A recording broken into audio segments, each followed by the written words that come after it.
സാധാരണ കൊട്ട എടുക്കുന്നത് കൂണ് പറിക്കാനാണെങ്കിൽ ഇന്ന് അപ്പൻ്റെ ആഗ്രഹം ഒരു കൊട്ട നിറയെ പച്ചക്കറി വേണമെന്നാണ്.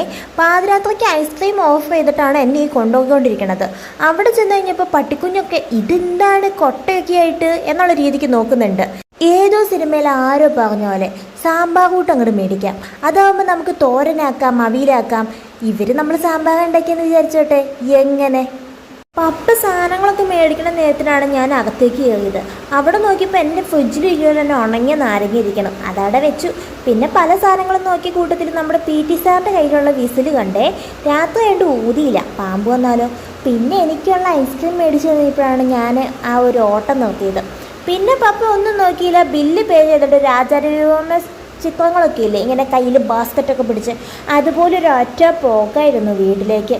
വീട്ടിൽ വന്ന് സാമ്പാർ കൂട്ടാന്ന് അമ്മ അറിഞ്ഞു കഴിഞ്ഞപ്പോൾ തന്നെ സാമ്പാർ ഉണ്ടാക്കി. ഇനി കടക്കാരന് വിഷമാവണ്ടല്ലോ എന്ന് വിചാരിച്ചിട്ടായിരിക്കും സാമ്പാർ തന്നെ ഉണ്ടാക്കി. ഇനി നാളെ എന്തായാലും വേണ്ടില്ല, ഞാൻ വേറെ സാധനങ്ങൾ ഉണ്ടാക്കും. പിന്നെ വഴുതനങ്ങ നിർത്തി പൊരിച്ചത്, മുട്ട പൊരിച്ചത്, സാമ്പാർ, അവിയൽ. സ്വർഗ്ഗം. ഞാൻ കഴിക്കട്ടെ. അപ്പം ശരി, ബൈ.